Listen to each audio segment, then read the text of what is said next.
Welcome to this explainer. Okay, today we are tackling what sounds like an absolutely impossible challenge, right? Tracking the exact weight of the world's carbon directly from space. We're going to dive into the European Space Agency's biomass mission and how its incredible data life cycle actually makes this happen. Seriously, though, how do you even begin to weigh a forest from orbit? Well, think of the ESA biomass satellite as this giant cosmic camera. It takes raw radar signals and processes them through three distinct data levels, eventually giving us a real-time picture of Earth's overall health. Let's break down exactly how those levels work. First up, Level 1 data. Focusing the radar. You can kind of think of this step like developing old-school camera film.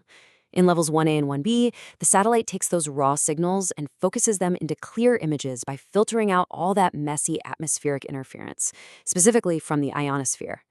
Then, moving into level 1C, these images are actually stacked together alongside digital elevation models.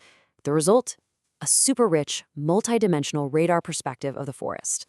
Next, we move into level 2 data, tracking forest health. This is where those radar waves turn into tangible, physical insights. We're getting three main products out of this. First, we can actually spot forest disturbance, like deforestation or logging, in 50-meter blocks, which are mapped essentially as zero biomass. Second, we can measure the very top of the forest canopy, the forest height, at a 200-meter resolution. And third, maybe the most brilliant part, is something called a ground notch filter. It literally cancels out the ground signal mathematically, isolating just the volume of the trees themselves. It's basically like erasing the earth so you only see the wood. Which brings us to the pinnacle, level 3 data, global biomass density. This right here is the ultimate output of the entire mission, above ground biomass density, or AGBD.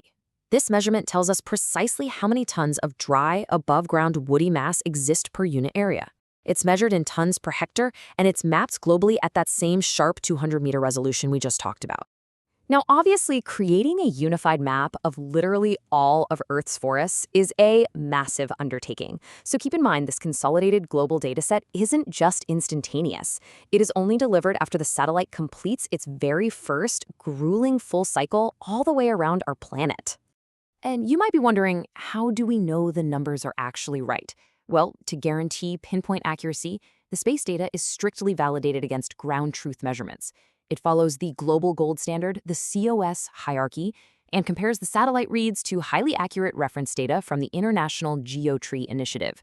Basically, it's double-checking the math from the ground. Now for the most important part, real-world applications, turning data into action. Because this isn't just data for data's sake, right? Having this data empowers us directly on the ground. We can tightly monitor global afforestation and reforestation efforts. We can drastically improve how we manage forestry, and absolutely crucial here, we can rigorously track global carbon to plug hyper-accurate numbers directly into our climate models. That is a total game changer for predicting our planet's future. With all of this powerful space data freely and transparently accessible, we're left with a pretty massive question. How is this unprecedented transparency going to force us to reshape our global climate policies for the better?